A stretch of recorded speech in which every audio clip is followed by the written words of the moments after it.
राधे राधे प्रिय भक्तजनों, आपका स्वागत है आपके अपने YouTube channel magical world of Achyut पर।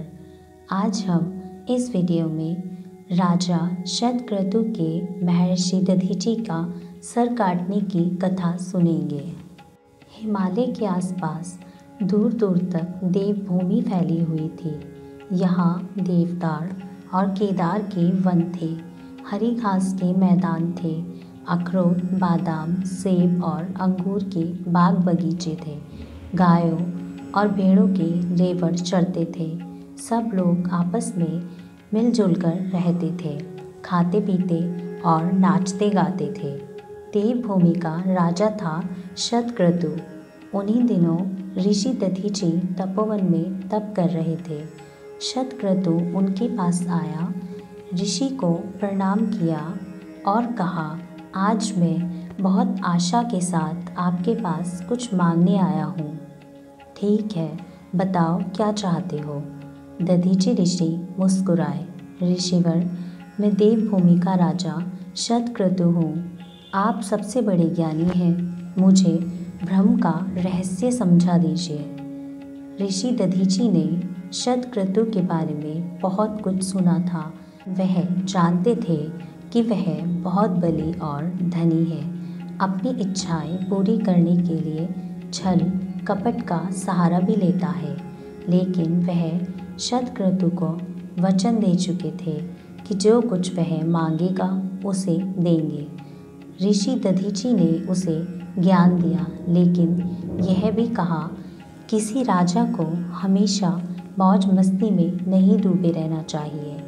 तुम हमेशा अपने आनंद में डूबे रहते हो, इसीलिए तुम में और भोजन के पीछे भागने वालों में कोई अंतर नहीं है। ऐसे लोगों से अपनी बराबरी सुनकर शतक्रतु को बहुत क्रोध आया। उसने ऋषि दधीचि का सर काट लेने के लिए तलवार निकाली, लेकिन तभी उसे ऋषि द्वारा दिए गए ज्ञान का ध्यान आया कि क्रोध मनुष्य का सबसे बड़ा शत्रु है।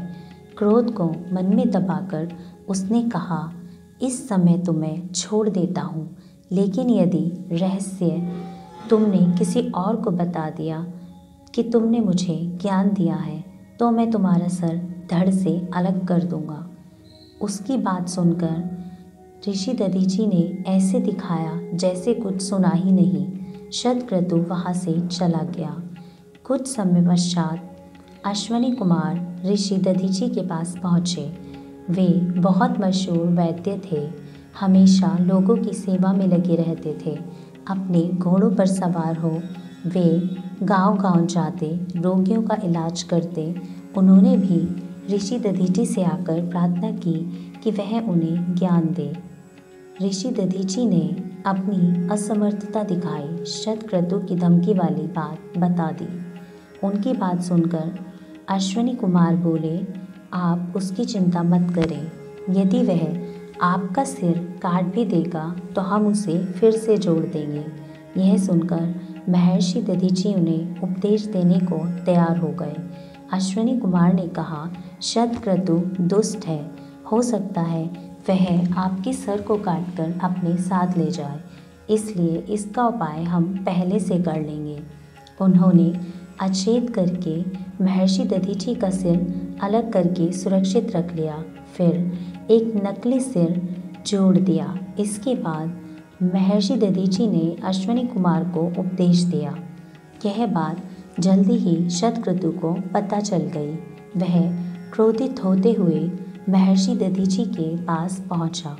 वहां पहुंचकर अपनी तलवार निकाल कर बोला, तुमने मेरे मना करने पर भी अश्विनी कुमार को उपदेश दिया है, अब मैं तुम्हें नहीं छोड़ूंगा। कहते हुए उसने महर्षि दधीचि का सर काट डाला और अपने साथ ले गया। उसके जाते ही अश्विनी कुमारों ने महर्षि दधीचि का असली सर जोड़ दिया। वह फिर से जीवित हो उठे। यह बात चारों ओर फैल गई। सब लोग शतक्रतु की निंदा करने लगे। राधे राधे।